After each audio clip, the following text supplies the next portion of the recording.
Մեր հարևան ու բարեկամ Իրանի Իսլամական Հանրապետությունում այս օրերին պատերազմներ են ու այդ պատերազմը անմասն չի կարող մնա Հայաստանից ու ինչ որ չափով դուժել նաև Հայաստանը։ Մենք ականատես եղանք, որ հայ-իրանական սահմանը փակվեց ու դա իր մեջ մեծ ռիսկեր է պարունակում ի վնաս Հայաստանի Հանրապետության տնտեսության։ Այդ պատճառով մենք այսօր հյուր ենք կանչել ուժեղ Հայաստան կուսակցության ներկայացուցիչ, գյուղատնտես, ֆերմեր ու գործարար Հարություն Մնացականյանին։ Բարև ձեզ, պարոն Մնացականյան։ Ողջույն ձեզ։ Ինչպե՞ս եք։ Սենց էլ մնա վատը։ Ինչ եք կարծում, առաջինը գյուղատնտեսության ու տնտեսության մեջ որ ոլորտը կտուժի, մենք կոնկրետ ինչ վնասներ կարանք սպասենք, թե Իրանի հետ սահմանը փակվի կամ եթե երկարաժամկետ լինի պատերազմը։ Տեսեք, այս պահին Իրանը սահմանը փակել է գյուղմթերքների արտահանման պահով, բայց ինձ թվում է շատ մոտ ժամանակներում ինքը սահմանը կբացի, որտեղ այսպես երկար չի կարող, որտեղ իր ներսում գերարտադրություն կլինի որոշ արտադրատեսակների գծով ու ինքը խնդիրներ կունենա։ Բայց այս սահմանը փակելը մեծ ազդակ էր մեր երկրի համար, որ մենք պետք է պարենային ինքնաբավության խնդիր լուծենք։ Իսկ պարենային ոլորտը, գյուղատնտեսության ոլորտը ազգային անվտանգության բաղադրիչներից մեկն է։ Ինչ է Իրանից ենթադրում պարենային ինքնաբավությունը։ Մենք մեր երկիրը պիտի հստակ գործիքակազմով այնպիսի քաղաքականություն մշակի, որ առաջնային ապրանքատեսակների արտադրության գծով մենք լինենք ինքնաբավ, որ առումով էլ ինքնաբավ չենք, գոնե հասնենք այն մակարդակի, մաքսիմում մակարդակի, որ շատ քիչ կախվածություն ունենանք դրսից ներկրվող ապրանքների նկատմամբ։ Դա կլինի հացահատիկ, դա կլինի հացահատիկ այն մշակաբույսեր, դա կլինի հատիկ անդեղենային, դա կլինի բանջարեղեն,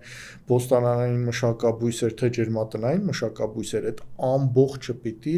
հատ առ հատ ուսումնասիրվի, կազմվի այդ արժեշղթան եւ ժամացույցի մեխանիզմի նման սկսի գործել։ Այդ դեպքում մենք շատ ժամանակ չենք ունենա այն ռիսկերը, ինչը որ կա այսօր Հայաստանում։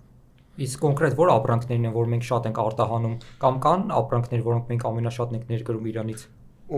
Բերեք Իրանից ընդհանրապես չխոսեմ, ոչ միայն Իրանից չխոսեմ, այլ ընդհանուր մեր արտահանման մեջ։ Տեսեք, Հայաստանը արտահանում է 400,000 տոննայից ավել ցորեն, հացահատիկ, ինչը մեծ ռիսկ է եւ մեր պարենային ինքնաբավությունը հացահատիկի գծով 17 մինչև մաքսիմում 20% է, ինչ հնարավոր է հասնել մինչև 60%-ի։ Հայաստանը արտահանում է մեծ ներկրում է Ռուսաստանից, ինչպես գիտեք, ձեթ, ինչպես գիտեք, հատիկ անդեղեն, այլ հնդկաձավար, ներկրում է ոսպ, ներկրում է այլ երկրներից բրինձ, օրինակ Իրանից բրինձ կարելի ասել չի գալիս, որտեղ Իրանը էմբարգո է դրել բրինձի արտահանման վրա։ Իրանից հիմնականը ներկրվում է մեր ամենալրջագույն երկուղությունը, որը Իրանից ներկրվում են, դա սերուցքն է, կատնամթերքի, կատնային հումքը նաև, որից Հայաստանում ստանում են կատնային արտադրանքներ, պաղպաղակներ, պանիրներ, կարագ, որը նաև արտահանում է Ռուսաստան, տարբեր, ինչ գիտեք կատնային արտադրանքից, դրա հիմնական մասը Պարսկաստանից ներկրված կատնային հումքի եւ այլ երկրներից ներմուծված կատնային հումքի շնորհիվ է։ Պլյուս երկրորդը Հայաստանը ներկրում է մեծ քանակի, մոտավորապես կարծեմ 4-ից 8,000 տոննայի տոմատի կոնցենտրատ։ Տոմատի կոնցենտրատից Հայաստանում ստանում են տոմատի մածուկ։ Եթե տոմատի կոնցենտրատը վերածում ենք լոլիկի, այսինքն քանի կիլո լոլիկ է պետք 1 կիլո կոնցենտրատ ստանալու համար, մոտավորապես 8 կիլոգրամ լոլիկից 1 կիլոգրամ կոնցենտրատ են ստանում։ Ինչ է ենթադրում, այսինքն 50-60 հազար տոննա լոլիկի ոնց որ փոխարինի չենք մենք ներկրում, այսինքն մենք այդքան բաց ունենք։ Եվ մեր տեղական արտադրությունը սկսում են արդեն այդ կոնցենտրատի համապատասխան գործողություն իրականացնելով ստանել տոմատի մածուկ։ Այսինքն Հայաստանում տոմատի մածուկի գրեթե 90%-ը ներկրված կոնցենտրատի շնորհիվ է։ Պարսկաստանից ներկրվում է մեծ քանակությամբ բուլղարական պղպեղ։ Խանութներում որ տեսնում եք, այդ բուլղարական պղպեղը հիմնականում պարսկական է։ Ներկրվում է սմբուկ, բադրջան, այսպես ասած։ Ներկրվում է տարբեր տեսակի կանաչիներ, համեմունքներ, որոշակի ընդեղեն, ներկրվում է սխտոր, ներկրվում է սոխ, ներկրվում է ծաղկակաղամբ այս տարի։ Հայաստանում ծաղկակաղամբ այս տարի քիչ են աճեցրել եւ խանութներում եթե տեսնեք սարսափելի բարձր գներ են 8-900 դրամ են նույնիսկ հասել այս օրերին ծաղկակաղամբի գինը։ Ու այս ամբողջ ռիսկը, երբ որ Պարսկաստանի սահմանը փակվի, ինչ որ երկարատև բնույթ կրի, մենք ունենանք դեֆիցիտ եւ մենք ստիպված կներկրենք ուրիշ երկրներից, որ լոգիստիկ ավելի բարձր, տրանսպորտային ծախսերի եւ ավելի բարձր գնի շնորհիվ, որովհետեւ տեսեք, Պարսկաստանը աշխարհի ամենաէժան գազ ունեցող երկրներից մեկն է ու ջերմատնային տնտեսություններում բույսը աճեցնելու համար իր ինքնարժեքի 70%-ը վառելիքի ծախսն է։ Այսինքն պարսկական ջերմատնային տնտեսություններից ստացված մշակաբույս ամենաէժաններից է աշխարհում։ Մենք ամենաէժան գնով ենք առնում։ Դրսից այլ ցանկացած երկրից ներկրվածը բնականաբար լինելու է ավելի թանկ, ինչը արդեն մեր բնակչության վճարունակության վրա ունենալու է լրջագույն ազդեցություն։ Դե ոնց հասկացանք Հայաստանը կոլոպսի մեջ է հայտնվելու, եթե Իրանի պատերազմը Բերեք մենք տենց խիստ գույներ չտանք, բայց լավ չի լինելու, գնային բարձրացումներ են տեղի ունենալու, ինչը արդեն գնային բարձր նիշայի վրա է։ Նաև Պարսկաստանից ներկրվում է որոշ դեպքերում նաև ձու հավկիթ, որը չգիտեմ, զգացել եք թե չէ, անցած տարվա համեմատ 50% ավել գնաճ է տեղի ունեցել։ Անցած տարի 50 դրամ էր, հիմա 75 դրամից պակաս հավկիթ չկա։ 85 դրամ էր։ Այո, 75-ը 0.1 չափն եմ ասում, մինչև 85, մինչև 90 դրամ հասնում է, ինչը ենթադրում է, որ մի տարվա մեջ, ու եթե այդ ներկրումը չլինի, հնարավոր է տեղական արտադրությունը, քանի որ քիչ է պակասել է, ձվի արժեքը ավելի բարձրանա։ Դա նաև զսպող մեխանիզմ է տեղական շուկայում։ Դե արդեն հասկացանք, որ Իրանից ու Ռուսաստանից կախվածությունը մեծ է։ Իմ կարծիքով իշխանությունները պետք է այդ ամեն ռիսկերը հաշվի առնեին ու գյուղատնտեսության նախարարության փակումն էլ այդ քայլերից մեկն է, որ ցույց է տալիս, որ այս իշխանությունը դիլետանտներ են ու չեն հասկանում թե խորքային ինչա գյուղատնտեսությունը, ինչա տնտեսությունը, ու այսօր էլ տեսնում ենք, եթե Իրանում ինչ-որ մի բան այն չլինի, Հայաստանը ինչքան է տուժելու, ու այդ ամեն ինչը հաշվի առնելով այսօր Թրամփի ուղին կառուցում մեր երկրում, որ Թրամփը թշնամի է Իրանի համար, բայց այդ ամբողջ ռիսկերը մեր իշխանությունը հաշվի չի առնում։ Այսինքն օրինակ ինչ կարա անի առաջնային քայլը իշխանության համար, եթե այսօր ունենենք մենք կոմպետենտ, նորմալ հայրենասեր իշխանություն, հայրենասեր իշխանությունը ինչ կաներ առաջին քայլը, եթե Իրանում սկսեր պատերազմ։ Օրինակ տեսեք, հայրենասեր իշխանությունը ես մի քիչ ստորադասում եմ կոմպետենտ իշխանության, որովհետեւ մարդ կարող է հայրենասեր լինի, բայց մասնագիտական հմտություններ չունենա։ Հա, այդ է հնարավոր։ Օրինակ հասարակ օրինակ ասեմ, եւ դա չեմ թաքցնում, այս իշխանությունը գյուղատնտեսության մեջ ամենաշատ ոնց որ ասած գումարային ներարկումներն արել տարեկան $100 միլիոն ու իրանք բարձրանում են, ասում են այդքան ներդրում ենք արել, բայց պատկերացրեք 16 թվից նույնիսկ 2 տարի հետ գնամ 16 թվից միջև հիմա գյուղատնտեսություն նորմալ աճ չի ունեցել։ Եթե ամբողջ 10 տարին գումարում ենք, զարգացումը բացասական անկում է, բացասական ցուցանիշ է ցույց տվել։ Ու այս բարձրացած վիճակում նույնիսկ գերակշռում է ծաղկի արտահանումը, ինչը բարենային անվտանգության խնդիր չի լուծում։ Այսինքն առաջինը պետք է կոմպետենտ իշխանություն, երկրորդը հայրենասեր, որովհետև մեկը մյուսին չպետք է բացառի։ Նա հակադրվի։ Ու կոմպետենտ իշխանությունը իրան բացարձակ պետք է հետաքրքիր չլինի Պարսկաստանում պատերազմը, թե խաղաղությունը, թե ամբողջ աշխարհում է խաղաղություն, ու այս սրտիկները պետք չէ, սրտիկներով մարդուն չես կերակրի, մարդուն կերակրում ես քո գիտելիքներով, քո հնարավորություններով, քո ստեղծած արժեքով։ Ինչ է նշանակում դա։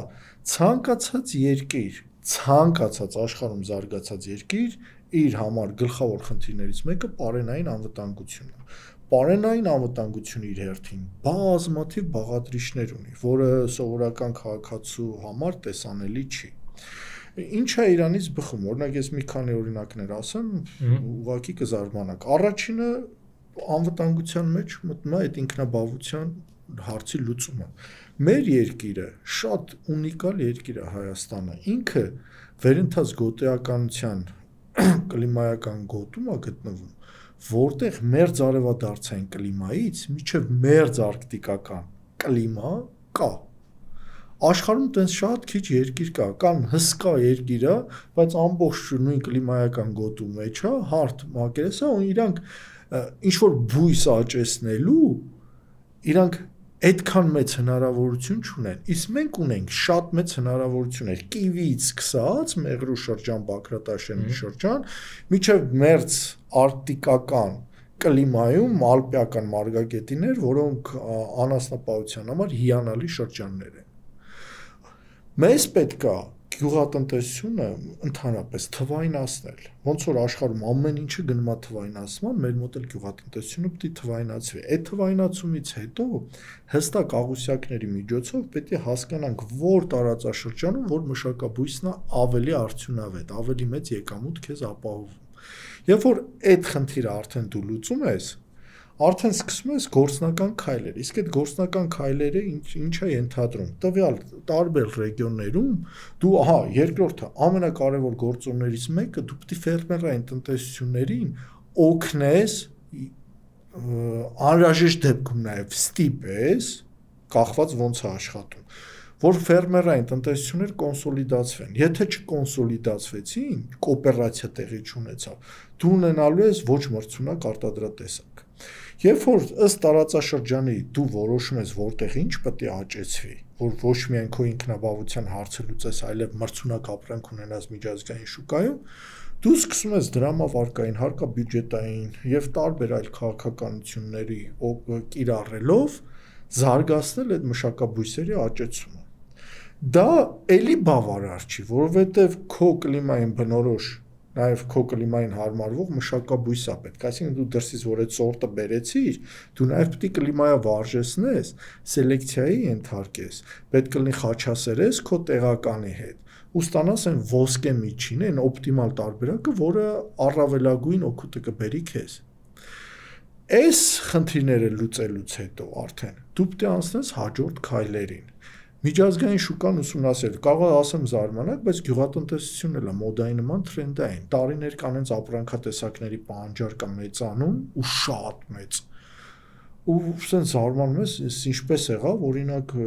Եվրոպայում 13-ից մինչև 20-22 թիվը սենց մեծ բում ապրեց քինոան, սագախոտը, որ հայերի համար լրիվ անծանոթ մշակաբույս է, թելուկազգի բույս է, որը մեր մոտ շատ լավ աճում է։ Այսինքն եթե տեղի իշխանությունը ինքը տեսնում է այդ թրենդը ու հասկանում է, որ Հայաստանում դա հնարավոր է աճեցնել, ու ինքը փորձարարական շրջան անցնում, դու կարող ես այդ քինոը աճեցնելով շատ մեծ շահույթներ գեներացնել։ Ենթադրենք չինացիները օլիմպիական խաղերի ժամանակ հետաքրքիր բան մտցրեցին թրենդ, Goji berry բույս կա, այդ Goji berry-ին ցույց տվեցին, որ իրանց օլիմպիադայի մարզիկները այդ Goji berry-ին օգտագործել բան, ասենց ինչ-որ մի պերիոդ, բայց դա ի տարբերություն քինոյի կարճ տևեց, Goji berry թրենդը տարածվեց։ Վերջի տարիներին նաև սենց սուպերֆուդի անվան տակ, սենց շատ թանկ գներով նաև Հայաստան վաճառվում է բլյուբերին, հապալասը։ Այդ հապալասը սկսեց տարածվել։ Այսինքն դու նաև պետք է միջազգային շուկայի տենդենսներին նայես, հասկանաս ուր է տանում պահանջարկը, վերլուծություն անես եւ փորձես այդ մշակաբույսերը աճեցնել։ Օրինակ ես 43 տեսակի հայերի համար լրիվ անծանոթ մշակաբույսեր եմ աճացրել, ինչը մեր հողում շատ լավ ինքը իրան դրսևորեց, շատ լավ բերք տվեց, շատ լավ արդյունք տվեց։ Իսկ որ տարածաշրջանում ես աշտարակի շրջան մեկ էլ Արցախում իմ հողերի վրա եմ փորձել աճեցնել ու բոլոր ինքնարժեքները պահել եմ ինձ մոտ, ամեն ինչը այդ ուսումնասիրություններից եւ այլն, որ երբ որ ժամանակը գա, մենք էլ խնդիր չունենանք։ Այսինքն, եթե տուրիզմը ավելանա, Հայաստանում տուրիստական հոսքը ավելանա, օրինակ տեսեք, այս սոցցանցերը, հատկապես TikTok-ը, Instagram-ը Հայաստանում սննդի ոլորտում լրջագույն հեղափոխություն մտցրեց։ Մենք այդ խորոված քաբաբային մշակույթից արդեն անցում ենք կատարում աստիճանաբար այլ ուտեստների մատուցմամբ, ներկայացմամբ, մենյուների մեջ առողջ ապրելակերպն է թրենդային։ Պլյուս առողջ ապրելակերպն է թրենդային, դա շնորհիվ սոցիալական ցանցերի է։ Ու դու այդ թրենդի հետ քայլելու համար, մանավանդ եթե տուրիստ եկավ, այդ տուրիստը ուզեց ֆենխելով աղցան, այդ ֆենխելը հիմա ներկրում են 2-3 հազար դրամ են վաճառում, բայց ինքնարժեքը 200-300 դրամ է։ Այսինքն հայերը կսկսեն ֆենխել աճեցնել։ Ծնեբեկի օրինակը բերեմ, Դավթյան Դավիթը, երբ որ ծնեբեկեր աճեցնում, Հայաստան ոչ ոք չէին ճանաչում։ Դավթյան Դավիթը կարողացավ ընտանիքի հետ այնպես պրոպագանդել ներկայացնել ծնեբեկը, որ հիմա շատ մեծ տարածում ունի, շատ տարածված ու շատ լավ օգտակար մշակաբույս է։ Իսկ արտահանում ենք։ Դավիթը արտահանում, այո։ մեծ քանակությամբ Ռուսաստանը արտանում, Սինգապուրը պայմանավորվել ինքնաթիռով արտանում, ինքը թանկարժեք շատ լավ բույս է, մշակաբույս է։ Նաև շատ հետաքրքիր բան էլ կա, մի անգամ միջազգային մակարդակի բուսաբաներ եկել Հայաստան, իրար հետ խոսեցինք, ինքը հետաքրքիր մտքեր արտահայտեց, ասեց դուք ապրում եք դրախտում ու չեք հասկանում։ Ասես դուք որ երբ հասկանաք, արդեն ուշ կլինի։ Ու ինքը մեր ավանդական էնդեմիկ այնպես մշակաբույսերի անուն տվեց, որ ինքը շատ բարձրարժեք սնունդ է, շատ բարձրարժեք։ Ասեց որ կամ ձեր աղքատ խավն է ուտում, կամ ընդհանրապես ռացիոնից դուրս է եկել։ Դրանցից մեկը սպիտակ բանջարն էր, որ սիսյանցիները, գորիսեցիները լավ կհիշեն, իրենց ծնողները, տատիները խաղում էին, սենց հյուսում էին, ու մեր հենց ասեմ, ես այս անունը միշտ մոռանում եմ, ապլեպիխան միշտ հայերեն մոռանում եմ, ոնց կոչվում, ինչքան ետերով խոսացել եմ, հայկական ապլեպիխան, հայկական խավր ծիլը, ու տենց բազմաթիվ բույսեր կա, որ ուղղակի մենք աշկաթող ենք արել, որը շուտ-ուշ պետք է մտնի մեր սննդի ռացիոն մեջ, որովհետև ինչքան քո ռացիոնը ընդլայնվի, այնքան առողջական խնդիրներ ավելի քիչ ես ունենալու։ Շատ խոսեցի, չէ, թողեմ հարցտաս։ Հա։ Իսկ նայեք, օրինակ մեր մեջ շատ են մարդիկ խոսում այդ մասին, ու ընդհանրապես իշխանության կողմից իմ կարծիքով այդ կեղծ օրակարգը ու տարբեր կուսակցությունները ցանկանում են գալիք ընտրություններում ձայն հավաքեն այդ օրակարգի շնորհիվ, որ Հայաստանը գնում է դեպի Եվրամիություն, օրինակ մենք կարանք մարդկանց բացատրենք մաչելի ձևով, թե օրինակ լոգիստիկ առումով ինչ բարդություններ իր մեջ կրում Հայաստանից ԵՄ արտահանում ապրանքների, կամ ընդհանրապես մենք ինչ ենք արտանում ԵՄ, ու բացատրենք, որ ԵԱՏՄ-ն մենք չենք կարող փոխարինենք ԵՄ-ով, որտեղ այնտեղ լիքը խոչընդոտներ կան։ Ուրեմն սկսենք, քանի որ ես ԵՄ ապրանք եմ արտանում, ես հաճար եմ արտանում Եվրամիության, արդեն մոտավորապես 13 տարի Եվրամիության հետ աշխատելու պլյուսներն ու մինուսներն ասեմ, ԵԱՏՄ-ի պլյուսներն ու մինուսները։ Երբ որ դու որոշում ես ԵՄ ապրանք արտահանես, հատկապես սննդամթերք, պտուղ, բանջարեղեն, գյուղատնտեսական մթերքներ, դու քո ստանդարտացումը այնքան խիստ պետք է անես, այնքան մանրակրկիտ աշխատանք պետք է անես, որ քո երկրում արտադրված ապրանքը Եվրամիության ստանդարտներին համապատասխանի։ Մի քանի տարի առաջ իմ ընկերը 3 տոննա ծիրան արտահանեց Բելգիա, այդ ծիրանի մեջ այնքան արգելված նյութեր գտան, ու մեր ընկերոջից հավելյալ գումար պահանջեց Բելգիայի կառավարությունը այդ ծիրանը ոչնչացնելու համար, բնապահպանական ռիսկ էր։ Դրա համար, այն որ անցած տարի Պիպոյան Դավիթը եւ Տաթևիկ Խաչատրյանը մի հատ հետաքրքիր փորձ արեցին,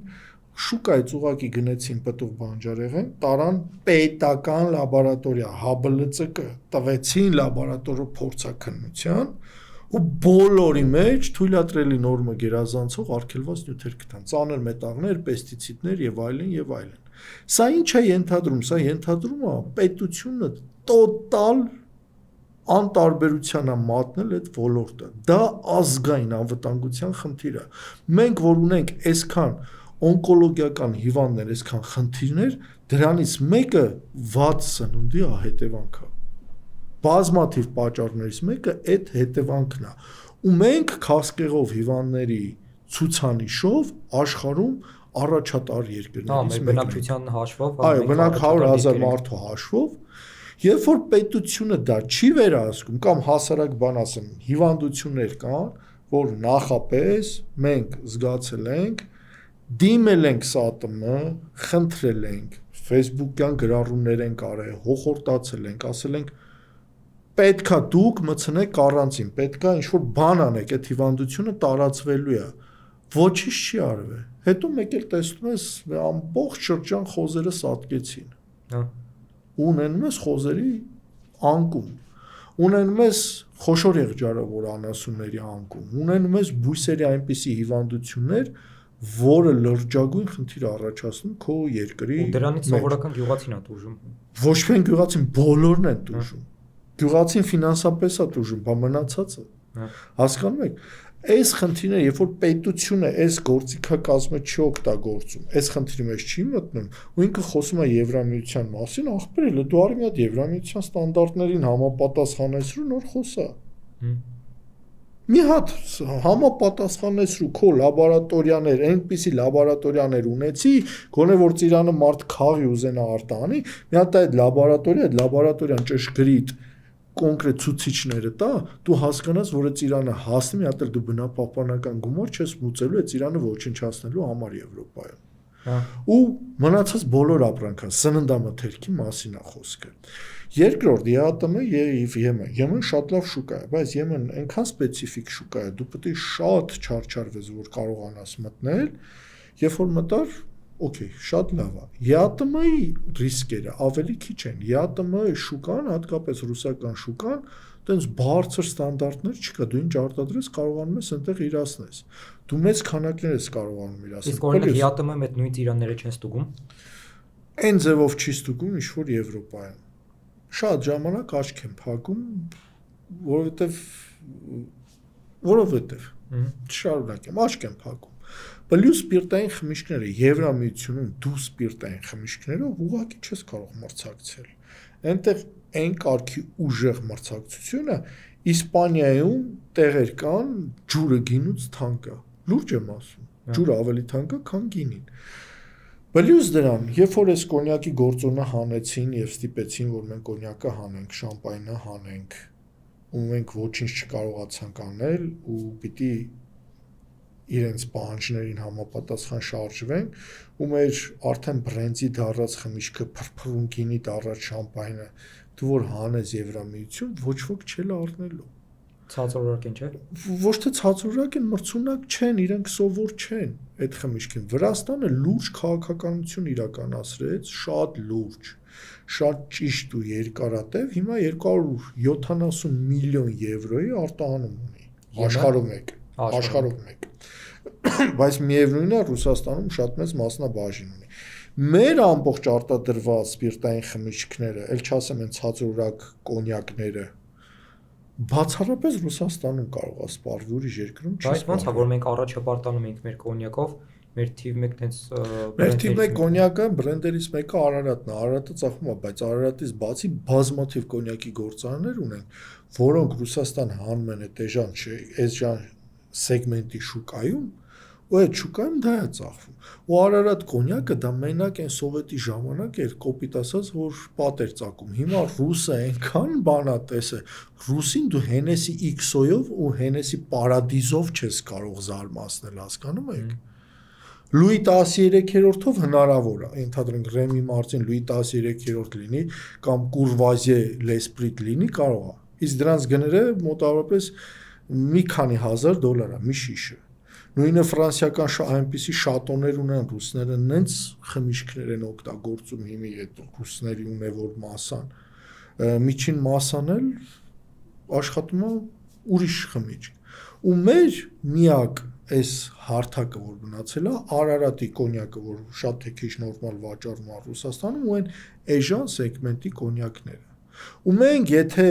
որակի վրա չաշխատենք ու բրենդավորման քաղաքականություն չանենք, մի 10 տարի հետո ռուսական շուկայից էլ ենք դուրս մնալ, որովհետև հիմա Ռուսաստանը կլիմայի փոփոխությանը զուգընթաց Ղրիմում մեծ խաղողի դաշտեր են հիմնել ու ամեն ինչ անում է Ռուսաստանը սուբսիդիաներ է տալիս իրան տեղական արտադրողին, փորձում է զարգացնի, իսկ տեղական արտադրողի կողմից արտադրված կոնյակները, գիշեք անցած տարի կոնկրետ բան արեցին, մեր կոնյակները ստուգեցին, 95 կոնյակ ստուգեցին, 80 քանիսը ասեցին կեղծ է։ Չի համապատասխանում։ Հենց իրանք այդ քաղաքականությունը տանում են աշճանաբար, որ մի քանի տարի հետո ասեն դե հիմա տեսակ։ Ես հիշում եմ, որ մի քանի ամիս առաջ ծաղիկները չէին կարողանում արտահանել։ Ծաղիկները, հա, ծաղկավաճառները դժեցին ահագին։ Այո։ Այս խնդիրները կա ու ԵՄ շուկա մտնելու համար միայն խոսքերով ու ամպրագորգոր ես շատ եմ չարչարվել իմ արտադրատեսակով, իմ ապրանքով ԵՄ շուկա մտնելու համար ու այնտեղ ամեն ինչը հաշվի առնվում, ամեն ինչ ու քո ապրանքը պետք է լինի բարձր ստանդարտով։ Չեղավ դու չես կարող ուղղակի մտնել։ Ինչ խոսում են, դա ուղղակի անիմաստ օդ խոսակցություններ է։ Եթե դու դրան համապատասխան ու զուգահեռ քայլել չես կարողանում անել։ Դե ակերտ օրակարգ է։ Այո։ Իսկ օրինակ մենք ինչ քայլեր կարող անենք, պետական օրինակ ֆինանսավորումը բավարար, որ մենք մեր սիմվոլները, հենց մեկը կոնյակը, ծիրանը, խաղողը կամ մնացած ապրանքները արտահանենք ու իրանք լինեն առաջատար ուրիշ երկրների շուկաներում։ Տեսեք, կոնյակը մի քիչ խնդիր, կոնյակը մի տարբերակ կար, մենք 1887 թվին էլ ենք կոնյակ ունեցել, Շուստովի հայտնի գործարանը 1887 թվից է, ու մենք եթե լավ զբաղվեինք դատաիրավական համակարգում լուրջ պետությունը զբաղվեր, հնարավոր է կարողանային կոնյակ եզրույթը պահել։ Շամպայնի առումով չէ։ Շամպայնը սովետի ժամանակ դրեցին գործարանը շամպայն, արտադրեցին շամպայն, այն ժամանակ սովետական խորհրդային միություններ չէին անում, չէին կարող պահել։ Բայց մենք ունենք տեղական ապրանքներ, որ հետագայում թուրքերն ու ադրբեջանցիները մեզնից այդ անունը խլելու են, ինչպես մածունը մեզնից խլեցին վրացիները։ Նրանք ուղղակի աշխատեցին, գրանց էլ տվեցին այդ ապրանքանիշը մածուն, ու հիմա թույլ չեն տալիս մենք մածուն արտահանենք, մածուն գրած մեր ապրանքի վրա։ Հայերը Ռուսաստան արտանում են, վրան գրած այ գորնի յոգուրտ, եսի ինչ, ամեն ինչ բացի մածունից, որտեղ դու իրավունք չունես։ Վաղը լավաշն են անելու։ Թուրքերը շատ մեծ ծավալներով լավաշ են սկսել վաճառել եվրոպական շուկայում։ Ու իրանք եթե մենք հետևողական չլինենք, լավաշը իրանք գրանցելու են որպես ապրանքանիշ իրանց մոտ։ Անունը սարքելու են հեղինակային իրավունքով ու լավաշ անեն։ Ու տենց մենք լիքը հայկական ապրանքներ ունենք, որ չգրանցելու դեպքում մենք կորցնելու ենք այն։ Ու տոլմայի պարագայում չէ, այսքան ասում ենք տոլման մերնա, Ադրբեջանը ինչքան գրանցեց, պլյուս Թուրքիան էլ, Հունաստանն էլ, գիտեք ինչքան տոլմա են արտահանում Եվրոպայում։ Հունական տոլմա կա կոնսերվացված։ Ես եվրոպական շուկայում տեսել եմ։ Մարդիկ լավ վաճառքներ են գնում, մենք ադրբեջանցիները վիճում ենք իրար այդ տոլման ումնա։ Այսինքն հունական տոլման ԵՄ-ին պահանջարկ ունի։ Այո, շատ մեծ պահանջարկ ունի ու sense կոնսերվացված ես նկարներով կուղարկեմ։ Ես այդ մասին գրել եմ։ Նկարներով կուղարկեմ, թե սուպերմարկետներում դա վաճառքի դրած մարդիկ առնում են, օգտագործում են ու գոհ են։ Այսինքն մենք այս ամեն ինչ հասկանում ենք, որ ազգային մտածելակերպ ունեցող եթե իշխանություն չլինի, մենք ինչքան էլ ուզում ենք փորձենք պահենք, մեկը, այսինքն վերջում հանգելու ենք նրան, որ հնադարի պատմություն ունեցող Հայաստանը ոչ մի ազգային ինչ-որ բան չի ունենա, ոչ ուտեստ ունենալու, ոչ ազգային արժեքներ ունենալու, ոչ մի բան ազգային չի լինելու, ու մեր թշնամիները ամեն ինչ իրանցով են անում։ Բնականաբար տենց էլ հենց այդ միտումն էլ կա։ Տեսեք, միջև վերջի տարիները խաշից Ադրբեջանը երբեք չէր խոսում, չէ՞, ասում են, իհարկե, ոչ միայն խոսում են, դուք գիտեք ինչքան վիդեոներ կա, որ ադրբեջանցիները խաշ են սարքում, ներկայացնում են, ասեմ ավելին, հիմա ուզբեկներն էլ են խաշ սարքում։ Կարող է գրել խաշ ու կտեսնեք ինչքան ուզբեկական ու ադրբեջանական տեսանյութեր է բերում։ Իսկ պարսիկները մեր խաշի նման ուրիշ բան են սարքում, ոչխարի ոտից ու գլխից են սարքում, ասում են քյալա փաչա։ Հələ ադրբեջանցիները պարսիկներինը չեն փորձում յուրացնել, իսկ մենք մեր խաշը դա էլ ենք կորցնելու։ Ենթադրենք շուտ ուշ տեսնենք ով կհասնի, այդ անունը կոնկրետ հեղինակային իրավունքը կանի, ու մենք չենք կարողանալու այդ թեմայով խոսել։ Ու մի բան էլ, մեր մոտ նաև կա մի հատ sense կարծրատիպային բան, որ ավանդական ասում են, այդ ավանդականը մենակ պահել պետք չի, այդ ավանդականը զարգացնել է պետք ժամանակի ընթացքում։ Եթե դու չզարգացրեցիր, ինքը կորելու է։ Օրինակ մեր հարևանները դա զարգացնում են, ու շատ հետաքրքիր մեթոդներով են զարգացնում։ Մենք ոչ մի բան չենք անում, օրինակ հասարակ բան Պարսկաստանում մածունի հազար ձև եմ կերել։ Մուսիրեն խառնած, ինչ-որ ուրիշ բան խառնած, ուրիշ ձևով։ Մենք մենակ ուտում ենք մածունը որպես այդպեսին, всё, մեր համար մածունը մածուն, վերջ, էսա։ Ու եթե դու չզարգացնես դա, դու կորցնելու ես կամ հնանալու է, չգիտեմ, ոնց որ սպիտակ բանջարը, որ մենք մեր տատերը, պապերը օգտագործում են, հենց մեր սերունդը կերել է, հիմա ձեր սերունդը բացարձակ չգիտի դա ինչ է։ Դրա համար էս այլ է պետք։ Պետք է այս ընդհանուր այս կոնցեպտը հասկանալ եւ հասկանալ ինչը մեր համար հեռանկարային կլինի ու դա զարգացնել աշճանաբար։ Նույնը սպիրտային խմիչքների հետ կապված ես միշտ բազմիցս խոսել եմ։ Մենք շատ ներկրում ենք օղի, շատ Ռուսաստանից եւ Ուկրաինայից։ Հայաստանում այդքան խաղ արտադրում, այդքան մրգեղեն են արտադրում ու քաշած օղիներ են ասում։ Օրինակ մենք դեռ 3 արդեն պետք է անուն որոշեինք այդ խմիչքի, որտեվ մրգից ստացած խմիչքը օղի չի, դա դիստիլյատ է։ Այն որ ասում են մրգողի սխալ է, որովհետև դու հենց քո մրգողիները զարգացավ շուկայում, ու դու գալու ես գրեցիր ոդկա, ռուսները գալու են ասեն դա լիմես ինչ եք անում։ Այդ ոդկա բառը հանենք։ Հետո մենք տառապելու ենք մարքեթինգային ծախս անենք, որ այդ ոդկա բառը հանենք, մի հատ մտածենք ինչ անուն դնենք։ Իսկ ռուսական ներկրված եւ ուկրաինական ներկրված սպիրտային խմիչքի հաշվին կարելի է Հայաստանում զարգացնել տեղական մրգողիները, ինչը շատ լավ ազդեցություն կունենա թե գաստրոտուրիզմի ժամանակ, որ տուրիստները գան մեր ազգը, ոնց վրացիները չաչանա, իտալացիները ենթադրենք սամբուկանա, գերմանացիները շնապսն են օգտագործում, ֆրանսիացիները աբսենտն են օգտագործում, մենք չունենք հայկական անուն, գինին էլի տարածված է, հայկական չի, այդ անունը հայկական չի, ու մեզ պետք է թունդ սպիրտային խմիչքների մի անուն որոշել, դրա վրա ստանդարտ մշակել, հստակ ստանդարտ, այդ ստանդարտը պահելով զարգացնել ու սարքել քո այցեքարտը, դա շատ կարևոր է, դու դա անելու ես ու զարգացնելու ես ներկրվածի հաշվին, եւ քո ֆերմերն է լավ ապրելու, եւ արտադրողն է լավ ապրելու, եւ պետությունն է ունենալու իր դեմքը սպիրտային խմիչքի տեսքով։ Դա շատ կարևոր գործոն է, որը ոչինչ չի արվում։ Իսկ ոնց կարող պետությունը աջակցի մասնավոր սեկտորին, որ իրանք այդ կյանքի կոչեն։ Հասարակ օրինակ ասեմ, ենթադրենք մրգողիների վրա ռեստորատորներին այսօր հիմնական խմիչքը սպառնում է ռեստորաններում, որտեղ հայերը արդեն տանը ոչ մի առիթ չեն անում, ինչ լինի կնունքածանում, դա հարսանիք է, քեֆ է, գենտեր փարթի է, գրող ու սև ցավ է, ինչը սա անում են ռեստորանում, երեխեն ատամ անեց, ատամ հատիկ է, ամեն ինչը ռեստորանում արվում։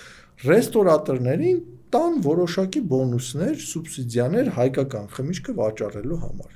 Մենք ունենք սելեբրիթիներ, այդ սելեբրիթիների միջոցով անընդհատ գովազդել հայկական մրգողիները, մրգային դիստիլյատները,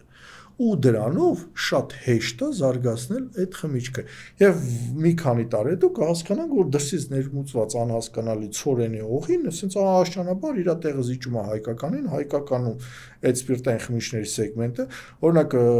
ասեմ կարող է զարմանաք, Արարատ ծխախոտը Grand Tobacco-ը, գիտեք ինչի հաշվին տարածվեց Հայաստանում։ Ինչի։ Որտեվ նախագահ Սերժ Սարգսյանը Արարատ էր ծխում, իր սեղանին դրված է, որ մարդիկ տեսա նախագահ Արարատա ծխում, բոլորը սկսեցին Արարատ ծխել։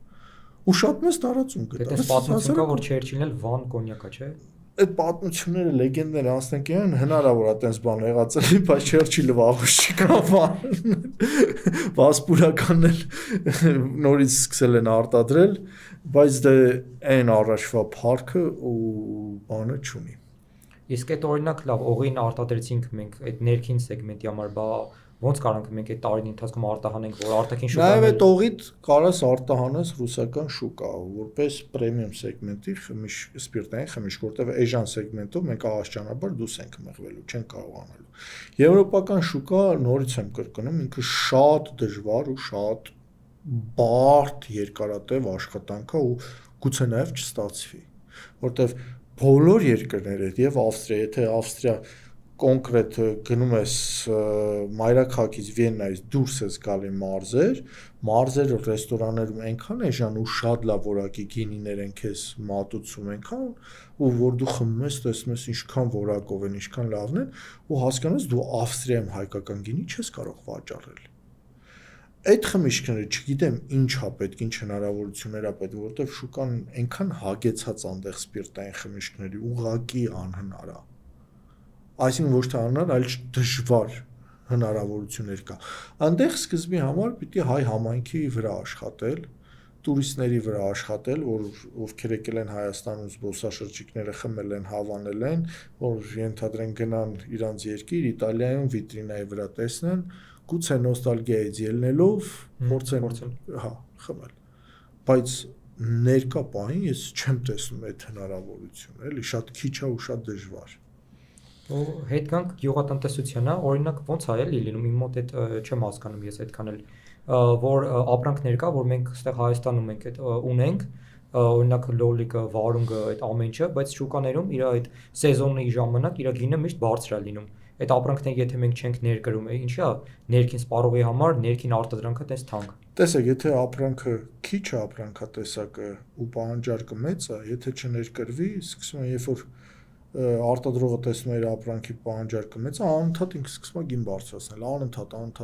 այնքան մինչև հասնում է մի կետի, որ ներկրողը բերում է ավելի էժան գնով, ինքը ստիպված իջացնում է։ Այդ ներկրումը այդ զսպող մեխանիզմն է գյուղատնտեսության մեջ, ամբողջ աշխարհի տնտեսության մեջ, այդ զսպող մեխանիզմի շնորհիվ մրցակցային դու կարողանում ես նորմալ գին պայես, թե չէ մարդու ախորժակը աշխարհում երկու բան չի կշտանում, մեկ հողը չի կշտանում, մեկ մարդու աշկը չի կշտանում։ Դրա համար ինչ ուզում ա լինի, ներկրումը սենց թենենց պետք է, բայց դու պետք է եթե ունենաս մրցակցային նորմալ դաշտ ու նորմալ ապահովես այդ քանակը, այդ գնային այդ մեծ տատանումները այդքան չեն լինի։ Զուտ է դա պատճառը, ուրիշ որևէ տենց բան չկա, տենց զարմանալու։ Բալա ոնց կարելի է օգնել գյուղացիներին թեկուզ, որ օրինակ սեզոն ժամանակ 500 ու եթե չեմ սխալվում ավել էր լոլիկի գինը։ Ոնց կարելի է։ Այս տարի, որովհետև անցած տարի սուր դեֆիցիտ էր լոլիկի եւ հիմնական լոլիկ արտադրում են ջերմատնային տնտեսությունները։ Դաշտերում քիչ արտադրվեց հիվանդությունների, տարբեր խնդիրների եւ ոռոգման հետ կապված։ Եվ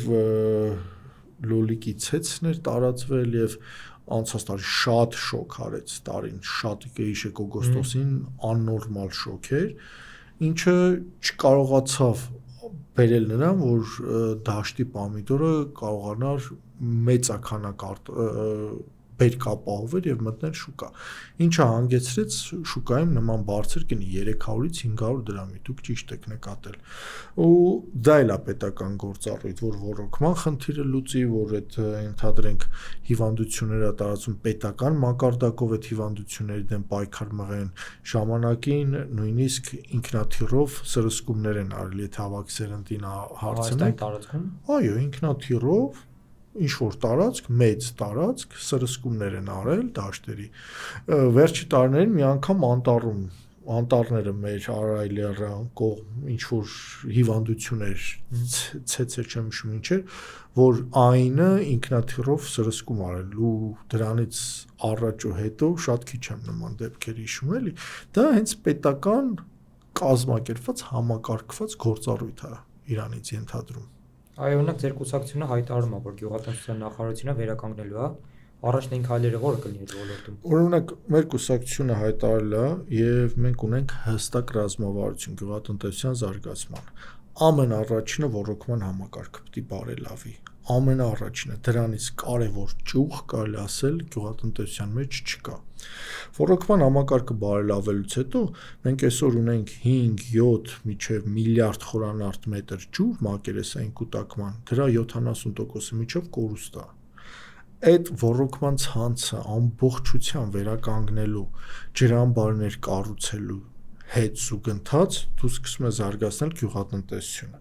Երկրորդ ամենահետաքրքիրը, որ ջերմատնային տնտեսությունները մեր մոտ լինեն մրցունակ, նոյեմբերյանի շրջանում նախատեսվում է ստեղծել ջերմատնային տնտեսությունները, որովհետև Վրաստանից սահմանին գազը ավելի էժան է, $160 է։ Եվ այդ էժան գազը տրամադրելով գյուղացիներին եւ որոշակի սուբսիդիաներ տրամադրելով դու ունենում ես Թուրքիային մրցունակ գյուղատնտեսական արտադրանք, ինչով կարող ես բավարարել քո ամբողջ երկրի պահանջարկը, դրան գումարած արդեն արտահանում կազմակերպես այլ երկրներ, այդ թվում նաև եվրոպական երկրներ, կախված ինչի պահանջարկը կա։ Երրորդը դա մթերման կայաններն են, ինչի մասին մեր տնտեսական քայլերից 5 քայլերից 4-րդ ինչ է իրանից ընդհանրում մթերման կայանը։ Երբ որ գյուղացին քաղում է, արտադրում է իր ապրանքը, արտադրանքը եւ սպասում է, երբ որ պետք է ինչ որ արտահանող գա իրանից գնի, այդ արտահանողը բերում է իր ապրանքը, սկսում են, այսպես ասած, մի քիչ գրեհիկ ժարգոնային ասեմ, այդ ջոգողներին բերում է, որ այդ ապրանքը ջոգեն արկղերի մեջ եւ այդ արկղերը բանանեն ինքը վատ սորտը մնում է իրան մի երկու օր ուշանում են ապրանքի որակ ամբողջությամբ ընկնում է, երբ որ մթերման կայանները լինեն, ֆերմերը իր բերքը քաղի մի անգամից բերի մթերման կայան, այնտեղ տեղում ավտոմատացված ձևով հոսքային գծերով ամբողջությամբ սորտավորվի, տարայավորվի, փաթեթավորվի նաև ու պահվի համապատասխան ռեժիմով սառնարաններում, այդ ֆերմերի մթերքի կյանքը բավականին կերկարի։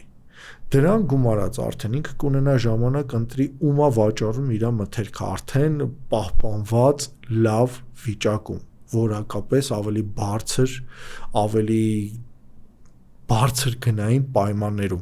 կորոշի մթերմանկայանին վաճառել, կվաճառի, կորոշի այլ արտահանողի վաճառել, կվաճառի, կորոշի ինքը արտահանի, մթերմանկայանը իրան կօգնի իր բերքը արտահանելու։ Ու դա շատ կարևոր իրանից ենթադրում եմ հսկա մեխանիզմ, որ նաև մթերմանկայանը տարվա սկզբին գյուղացիներին ապահովի թունաքիմիկատներով, պարտանյութերով, նաև վերահսկի, որ ինքը թույլատրելի նորմը գերազանցող պարտանյութեր, թունաքիմիկատներ եւ այլ արգելված նյութեր չտա իր ծառերին,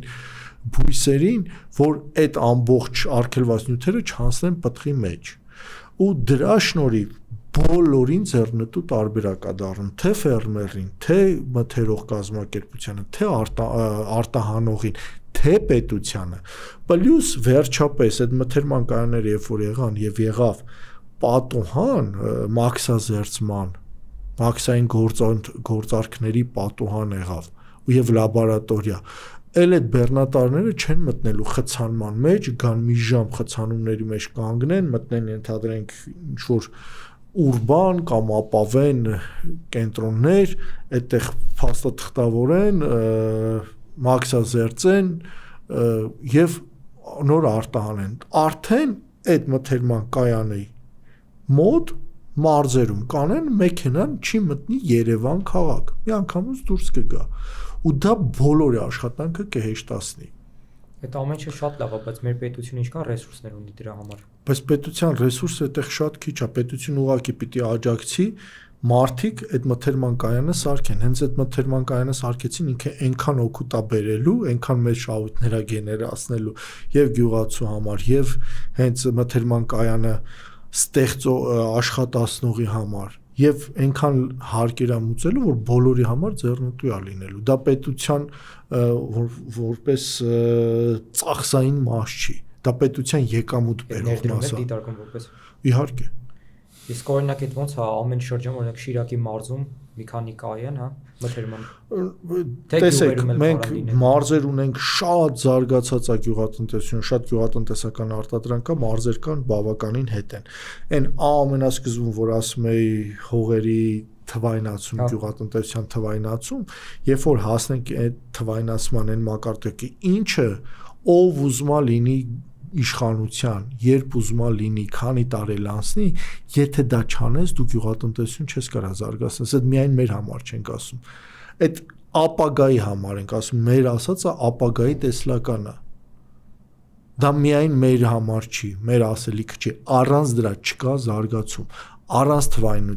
թվայնացման, առանց հստակ հաշվարկների չկա, չի կարող լինել զարգացում 21-րդ դարում, չկա նման բան։ Այդ պարագայում, երբ որ դու հասկանաս Շիրակի մարզում ինչ մշակաբույսեր պիտի աճացնես, ոնց պիտի կազմակերպես, ըստ այդ մշակաբույսի մասնագիտացված մթերմանկայանը տեղ կլինի այդ մշակաբույսի համար։ Եվ սառնանային տնտեսությունը, եւ հոսքագծերը, եւ բանը, ինչ որ տեղ կա, որ հացահատիկը պիտի գերակշռի այդ հացահատիկների համար անհրաժեշտ են լինելու ֆոտոսեպարատորներ, որ ֆերմերը քաղի իր բերքը չտանի ֆուրաժային ցորեն հանձնի, բերի ֆոտոսեպարատորով անցկացնի, մաղվի,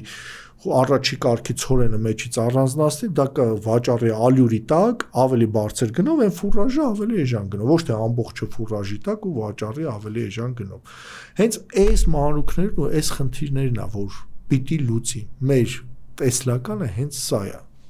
Իսկ չունեք ծրագիր օրինակ մեր հենց գյուղացու բերքը Հայաստանում արտադրությունը զարգացնելու ուղղությամբ, որ մեր լոլիկով մենք տոմատ արտադրենք, ոչ թե մթերմանկայանը հենց ենթադրում է այդ, երբ որ դու լոլիկը սորտավորում ես, սորտավորելուց հետո ստանալու ես 4 տեսակի արտադրանք։ Առաջի տեսակ, որը գնալու է սեղանի, թարմ օգտագործման։